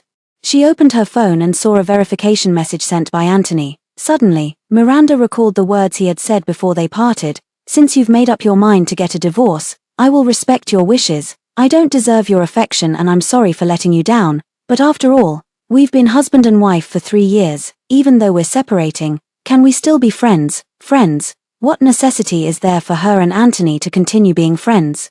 Miranda couldn't figure it out. In her mind, they should part on good terms and then never have anything to do with each other again. So she did not immediately agree to this request. It wasn't until 10 o'clock, when she was about to rest, that she noticed Anthony had sent another verification message. This time, with a note attached, "There are some terms in the divorce agreement that I'd like to discuss with you." When it came to the divorce matter, Miranda instantly approved it. Anthony didn't waste any words either, directly marking the items that needed modification in red and sending them over. Miranda looked closely and realized he had changed the originally agreed property division to an equal split. In other words, after she received the divorce certificate, she would take away Anthony half of his assets. A sudden windfall came, but Miranda felt somewhat uneasy, so she simply sent a voice message. Regarding the division of property, just follow the original contract. You don't need to allocate so much property to me according to the marriage law, otherwise, I'd feel guilty accepting it. Anthony seemed to have anticipated she would say this, and quickly replied with a message, "I know you didn't agree to marry me for the money. The reason I revised the contract isn't to compensate you either, it's simply what the law stipulates. These are all things you rightfully deserve, so don't overthink it." Miranda explained a few more things. But Anthony kept responding with the same reasoning. She was tired and didn't feel like persuading him anymore, so she let him have his way. As the days passed, Miranda officially started her job and gradually adapted to the workplace life. A month later, she received her divorce certificate, along with countless properties, shares, and other assets. Looking at the endless zeros in her bank account, Miranda didn't know how to handle it. So she put it away as if nothing had happened and continued living her life. The harsh winter passed, and spring arrived. Miranda went to work as usual, and as soon as she arrived at the company, she was called into the office by Nellie for a meeting. The content of this meeting revolved around project collaborations with several domestic IT companies. During the meeting, an assistant needed to be selected to accompany Nellie back to the home country to discuss the collaboration. Her gaze swept over everyone and finally settled on Miranda. "Miranda, come with me." Caught off guard by being called out, Miranda was quite surprised. She had only been with the company for 1 quarter, so in principle she shouldn't be able to handle such important work, but since Nellie had chosen her, she had no choice but to agree. After the meeting, the two of them tacitly stayed behind. Nellie didn't beat around the bush and got straight to the point. "Miranda, although we need to discuss details with 4 companies during this return to the country, our focus should be on the cooperation with the Barron Families Group." Barron. Hearing this word, Miranda vaguely guessed something. She looked at Nellie, her gaze filled with hesitation. "Anthony." Nellie nodded, hesitated for a moment, but ultimately chose to be completely honest. "After our last small gathering, Anthony privately arranged to meet with me again. And the foundation for this project was laid at that time. He actually told me a bit about the matters between you and him. I felt it was your personal privacy, so I never brought it up. But this project has now reached its most critical stage. To ensure nothing goes wrong, I'd like to ask you to do me this favor: accompany me back to China to participate in the project discussions. I know this might be somewhat intrusive, but I hope you can understand." Miranda didn't really understand Nellie's meaning. As a newcomer who had just joined the company not long ago, with no significant background or connections, what use could there be in bringing her along on such an important project? Is it just because she is Anthony's ex-wife? Miranda could only think of this one possibility. But Anthony doesn't like her. He divorced her cleanly and hasn't contacted her since. Nellie, why does she think he would compromise for her? To avoid unnecessary misunderstandings, Miranda was very honest and told the truth. "Nellie, the reason I didn't tell you before was because I was already divorced, and I felt these things were unimportant. But since this project is crucial, I'll be straightforward. Anthony and I were just a fleeting affair. He didn't like me, and we had no real marital bond. Our separation was amicable. From what I know, although he values loyalty, he still sticks to his principles when it comes to major right and wrong. If you think bringing me along to discuss the cooperation will increase the chances of success, I'm afraid I have to pour cold water on that idea. Hearing the description of this marital state from the other party involved, Nellie found it quite peculiar. She motioned for Miranda to sit down and couldn't help but ask a question. Are you sure Anthony has no feelings for you? Miranda nodded quickly. Seeing her certain expression, Nellie couldn't help but recall what Anthony had said before leaving San Francisco. Teacher Yi, Miranda and I are actually in a marital relationship. To be precise, we're currently divorced. I didn't do well enough in this marriage. She was disappointed in me, so she filed for divorce. Miranda's attitude was very firm, and I didn't want to cause her trouble, so I agreed. Personally, I do want to salvage this relationship. But I need some time to calmly think things through right now. Miranda definitely doesn't want to go back with me. Could I trouble you to take care of her for a while? To express my gratitude, I'm willing to discuss cooperation on the RO project with you, although it's been a long time. Anthony's utterly dejected appearance and sincere tone remain vivid in Nellie's memory. She found it hard to believe that someone like Anthony would hand over a project coveted by countless major IT companies to her, all for an ex-wife he didn't have much feelings for. But since Anthony mentioned there were issues between him and Miranda, she didn't want to speculate too much, only making a final inquiry about Miranda's opinion. Don't worry too much about the project. I'm here. The reason I want to take you along is partly for personal reasons, and partly to give you some experience. Just treat it as a regular business trip and handle everything according to the standard procedures. Alright, after spending so much time together, Miranda knew that Nellie was straightforward and wouldn't play tricks behind her back. Besides, this business trip was indeed a rare opportunity, and she didn't want to miss it for nothing, so after thinking it over for a while, she finally agreed. The return date was set for 1 week later. Miranda was busy with work while packing her luggage. As the day of return drew closer, her mood grew calmer instead. Looking back on the past now, it all felt like nothing more than a dream. Now that the dream has ended, she has completely woken up and will no longer cling to the past. As for Anthony, he has simply returned to the starting point, becoming just another old classmate and friend. She has already figured out how to interact with him when they meet again. Returning to this familiar city once more, Miranda's mindset has undergone a dramatic transformation. She pushed her luggage and walked out of the airport, chatting and laughing with Nellie. As they chatted, Nellie spotted her parents in the distance and waved at them. She introduced Miranda to her parents, and the elderly couple eagerly invited her to come home with them. Miranda knew that the family of three would have endless topics to catch up on and didn't want to intrude on their reunion. So she politely declined. After parting ways temporarily, she pushed her luggage out of the airport alone, only to find that it was raining heavily outside. There were no cars on the road. Just as she opened a ride-hailing app to call for one, a black car suddenly stopped in front of her. She instinctively looked up and saw Anthony walking over with an umbrella. It had been months since they last met, and he had lost a lot of weight, dressed in a dark green trench coat. He looked as slender and elegant as a bamboo stalk. Miranda didn't expect him to appear and was momentarily stunned. He walked straight up to her, his eyes holding a complex emotion she couldn't decipher, and spoke in a low voice. "Long time no see. Miranda, how have you been lately?" Miranda instinctively took a few steps back, creating distance between them, her tone indifferent. "Not bad." This cold attitude made Anthony feel somewhat disappointed. But he understood that all of this was reasonable. After all, they were just a divorced couple, so he quickly adjusted his mindset and looked at the suitcase in her hand. "The rain is too heavy. Let me take you back to the hotel." Looking at the ride confirmation on the screen, Miranda shook her head and declined his offer. "No need, I've already booked a ride." "Then take this umbrella, otherwise your luggage will get soaked." Miranda didn't know why he was suddenly so attentive, and a strange feeling welled up in her heart. "I don't need your help, nor do I think there's any need for us to remain in contact, Mr. Anthony, don't you agree?" This sentence pierced straight into Anthony's heart like a needle. His hand, hidden in his sleeve, trembled slightly as he forced a smile. "Just because we're divorced, we can't even be friends anymore." Miranda put her phone back in her pocket, took an umbrella from her bag, and watched the approaching car. "Before the divorce, we were just ordinary classmates. After the divorce, let's go back to that time. You and I were never from the same world to begin with, so there's no need to be friends." Every word was spoken without a trace of emotion. This time, it was Anthony's turn to be stunned. He watched as the driver helped load her luggage into the trunk, saw her open the car door, and watched her close her umbrella. Feeling as though something was gradually slipping away from him, he couldn't help but step forward. Grabbing the car door just as it was about to close, amid the rapid patter of raindrops, his voice rang out with unusual clarity and strength. "I don't believe we're from different worlds, Miranda. Perhaps you've heard countless people gossiping about your background, discussing your choice to marry me, but I want to tell you I've never looked down on you, nor have I ever thought for a moment that you don't deserve to stand by my side. You've simply accepted what you have with grace and pursued what you love with courage. There's no need for you to belittle yourself, having lived alone for almost 10 years.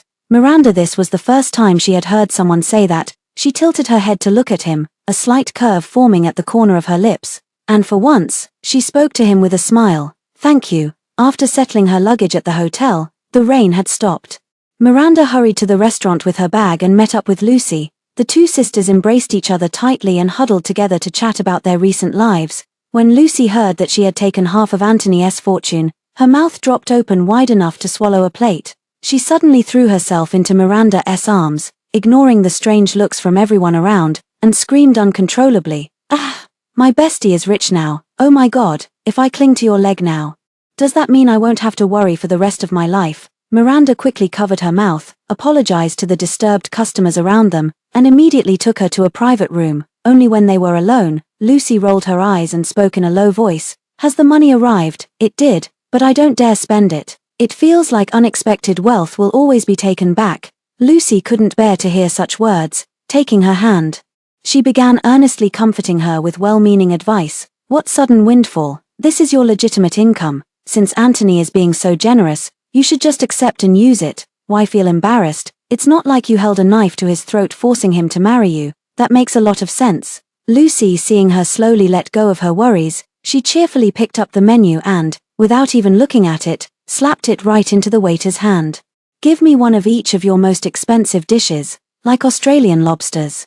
After showing off her wealth, she felt satisfied and proudly began to boast. "How was my acting just now? Did I nail the vibe?" Miranda gave her 2 thumbs up, deliberately trying to tease her. "Pretty cool, but I wonder if our President Lin will still have the confidence when the bill comes." "Ah, Miranda, aren't you treating me? How about going Dutch?" After a satisfying meal, Lucy was content. Miranda looked at her satisfied expression and rang for the waiter.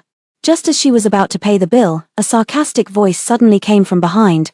"Well, if it isn't Miranda." The two sisters looked up at the sound and saw a group of people coming down from upstairs. Most of them were classmates from a university, crowding around Martina as they walked over toward them. Upon seeing them, Lucy leaned close to Miranda's ear and began gossiping in a low voice. "Miranda, the day after you went abroad, the news about Martina dating multiple people at once blew up. It got so heated because so many people were involved it even made it to the trending searches. I heard it was spread by Anthony's friends. Ever since then, her reputation has been completely ruined. When she realized she couldn't cover it up anymore, she went back to Anthony to beg for a second chance, but he totally ignored her. You should have seen her face, pale and green by turns, when he rejected her right in front of everyone. It was absolutely hilarious. Just as she reached the table, Martina faintly overheard them discussing her, and her face immediately darkened. She glared fiercely at Miranda, her tone filled with anger. "Miranda, didn't you go abroad? What are you doing back here? None of your business. What are you so proud of? Don't think that just because you're back, you'll have a chance to return to Anthony's side. He never cared about you before, and he certainly won't now." Miranda didn't understand why she held such hostility towards her, especially since she had already divorced Anthony, but she didn't want to argue with the group either. After paying the bill, she took Lucy's hand and prepared to leave. Her dismissive attitude only made Martina even more furious, and she directly blocked the exit. "You managed to take half of Anthony's fortune by stealing my wedding, but you're just a calculating gold digger. Why put on an act in front of me?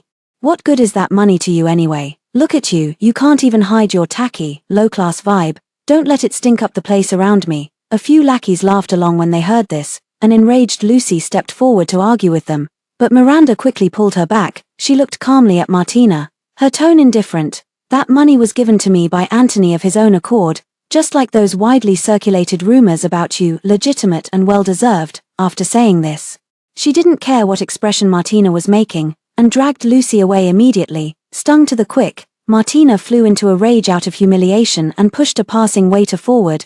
As the oil-based soup was knocked over and about to splash onto Miranda and Lucy, Anthony appeared. He immediately shielded the two girls behind him, and the sizzling soup drenched his entire left hand.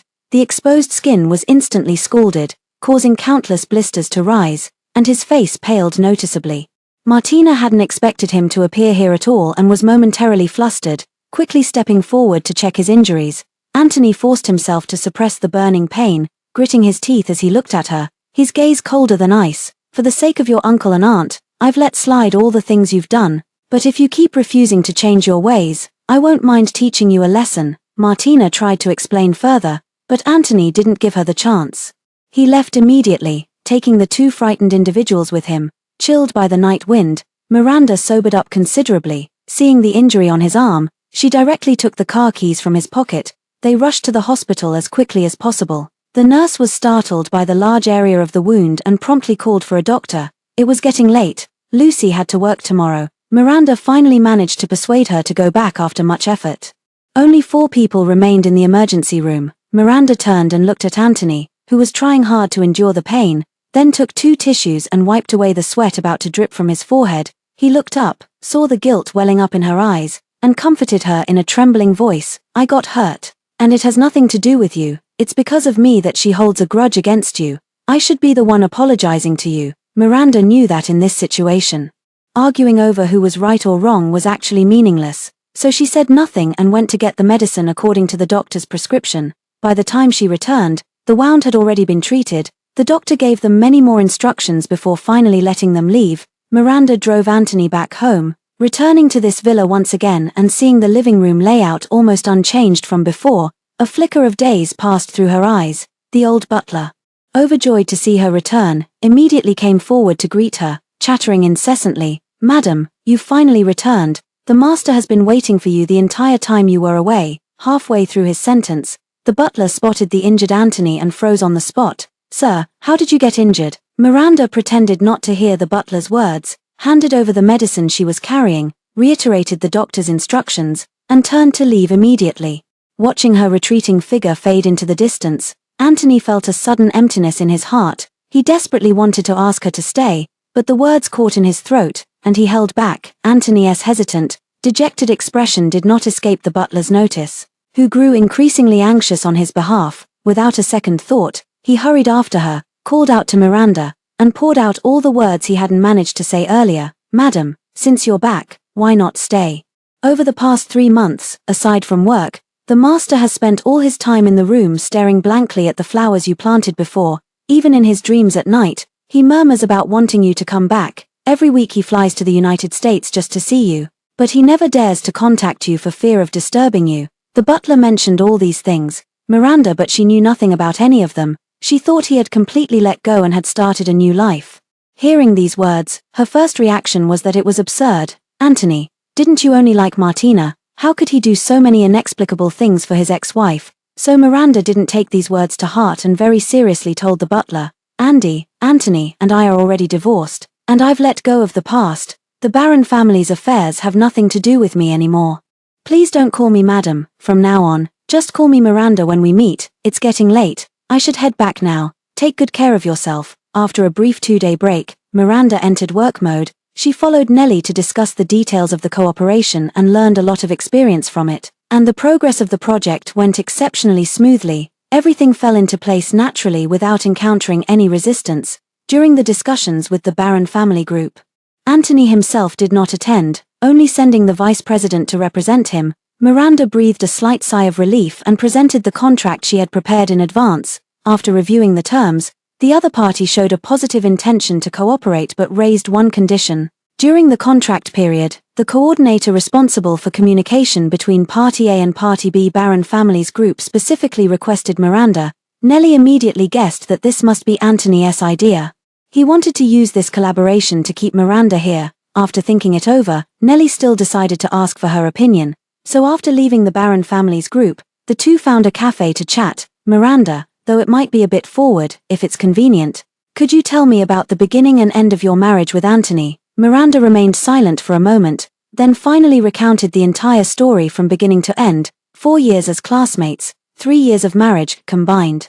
It amounted to nearly 1/3 of her life, yet when she spoke of it to others, it felt weightless, leaving no trace, as if she were telling someone else's story. The immense love that had once supported Miranda through countless dark nights had ultimately been worn away by time. Nellie remained deeply absorbed in the story long after hearing it. She didn't know what to say. Any words would have felt utterly inadequate at that moment. Only silence lingered, echoing through the private room.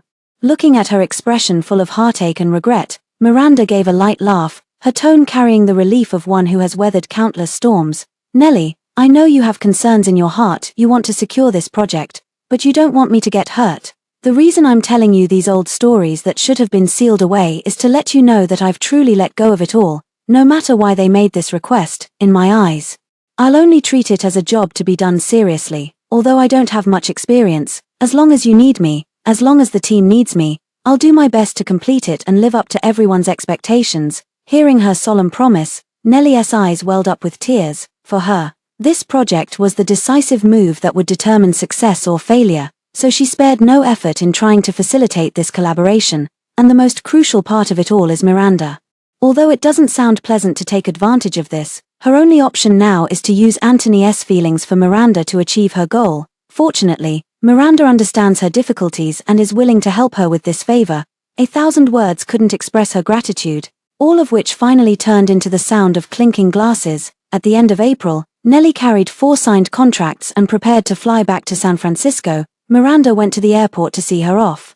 And the two hugged for a long time. Looking at the figure appearing not far away, Nellie couldn't help but ask a question. Miranda, after all, it's someone you've liked for 7 years. Now that he's finally clear about his own feelings, are you really not going to give him another chance? Miranda knew that Nellie meant well and hoped she could find happiness, but only she herself could understand how excruciating those 7 years had been before she completely moved on. If it were merely a matter of unattainable desires, it wouldn't be so painful, just a bit of regret.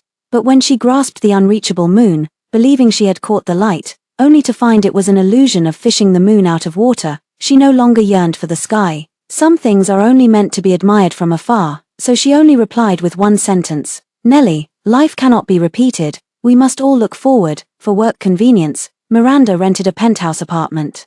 The next day, a new neighbor moved in across from her. It was Anthony. During this month in City J, Miranda often encountered him in various places, by supermarket shelves, at hot pot restaurant entrances, in some corner of the park. Given his status, it wasn't appropriate for him to appear in these places. Miranda knew he had been following her. Occasionally, when they ran into each other, they would exchange a few words like ordinary friends. At other times, he would quietly follow behind. Like a shadow, gradually, Miranda, immersed in her own little world, grew accustomed to it, thinking of it as having a free security guard without spending a dime. After becoming neighbors, the opportunities to meet gradually increased, and the smile on Anthony's face grew brighter and brighter. He would often take the initiative to invite her, asking if she wanted to go for a walk together, have dinner together, or go on an outing together. Miranda would always find an excuse to decline. Every time he heard the word sorry, his eyes would dim considerably. She had thought countless times that after this polite refusal, there wouldn't be a next time. But when they met again the next day, he had recovered, greeting her with great enthusiasm, watching him act so attentively, for no reason. Miranda recalled the days when he was with Martina during university. Back then, he was also like this, fearing the other person's anger and rejection, going to great lengths to please. Even to the point of losing himself. However, she wasn't Martina, who could comfortably enjoy these kindnesses without a second thought, nor did she have the strange habit of deliberately teasing him to highlight her own charm. She simply wanted to live each day well and enjoy life. Nothing more. Time passed day by day, moving from spring to summer, and then to late autumn and early winter. This nearly year-long project was also reaching its final stages. The contract's deadline happened to be Miranda's 25th birthday. She had booked a flight back to San Francisco for that day. The day before leaving, she was packing until late at night when she suddenly noticed light snow falling outside the window. Just as the clock struck 12, there was a knock at the door. As soon as she opened it, she saw Anthony holding a cake. He was clearly smiling and saying happy birthday, but Miranda could still detect a hint of sadness in him. She froze for a moment, then quickly regained her usual composure, politely thanking him. After the candles were lit, she clasped her hands together and made a wish. When she opened her eyes again, she saw Anthony's gaze, faintly tinged with anticipation. "What did you wish for?" "The same as last year." The conversation ended abruptly just like that. Anthony recalled what happened on her birthday last year, the smile at the corner of his mouth gradually turning bitter. Miranda lowered her eyes, avoiding his gaze. The atmosphere froze just like that. After a long time, she heard Anthony ask a very strange question. "Miranda, on the day you left last year, when you saw me off from home, what was that thing you said?" I didn't hear it clearly at the time. What was it? Miranda actually couldn't remember either. Those memories, tinged with a damp chill and too painful to revisit, had long been worn away and blurred by the passage of time. All she remembered were the vivid, bright years. Those scenes that warmed her heart whenever she recalled them remained as clear as if they had just happened, and as a new year of her life began, she hoped that everyone she would meet and everything that was about to happen would be fulfilling and complete, so she casually made up a couple of sentences as a response. Wishing you happiness, wishing me happiness too. When she woke up, the world outside the window had turned into a snowy wonderland. The snow was still falling. Miranda had just stepped downstairs when she saw Anthony waiting by the roadside. He took the initiative to walk over and reach for her luggage, his tone carrying an indescribable complexity. It's hard to get a taxi in this heavy snow. Let me drive you to the airport. This time, Miranda didn't refuse. She sensed that he probably had more to say. This departure truly has no return date. There are some things she also wanted to put an end to. After the vehicle started, it moved very, very slowly, whether it was because the road was slippery from the snow, or Anthony did it on purpose. But fortunately, there was plenty of time. So Miranda said nothing, quietly watching the scenery outside the window. As time passed minute by minute, Anthony could no longer bear the silent atmosphere of the farewell. He wanted to say something, suppressing his flustered heart. He also wanted to use this opportunity to move her, to keep her by his side. Miranda, do you remember our second Christmas after we got married? It was snowing heavily then too. My mother was in poor health. And when you took me to the temple to pray and make wishes, I drew a love fortune stick. It read, "May I win the heart of one person." Listening to his description, Miranda also recalled that past event. After receiving the fortune stick, the fortune interpreter looked at them both and said something very strange. A destined bond, a destined calamity. If one awakens early, it becomes the most auspicious sign. She didn't understand the meaning, thinking the master wanted to enlighten her. And she worried about this matter for a long time afterward. After all, at that time, she truly wanted to stay with him forever. But now, looking back, the one who drew the lot was Anthony, and those words were not meant for her. And the person he truly wanted to grow old with in his heart back then wasn't her either. Was it? At this thought, Miranda let out a light laugh. I don't really remember. Anthony was stunned for a few seconds, then immediately found a new topic. Most of them were the trivial daily routines after their marriage, some she couldn't even recall, yet he described them in great detail. He tried to move her with these relatively warm memories of their married life, but Miranda showed no expression, seemingly not nostalgic for the past at all, and before they knew it, the car had already arrived at the airport. As she picked up her suitcase and was about to leave, Anthony called out to her from behind. He took out a box and handed it to her. His eyes filled with eager anticipation. Miranda opened it and saw a pair of bracelets. She remembered these were the bracelets Anthony's grandma used to wear daily, said to be the heirloom of the Barron family. Why was he giving this to her? If this is a farewell gift, it's too precious for me to accept. After being rejected once again, Anthony could barely manage a smile. His throat tightened several times, and a flicker of urgency crossed his face. Please accept it. This is my heartfelt wish. And my mother's as well. Miranda shook her head gently, her tone indifferent. I understand what this gift represents, and that's why I don't want to accept it. I've told you many times before, since the story has ended, let's just return to our original places. Each word pierced deeply into Anthony. He stood in the snow, watching helplessly as she slowly walked away, step by step, without ever looking back. Only the snowflakes, falling one after another on his head, arrived as promised, offering him a white-haired old age that he had longed for but could never attain.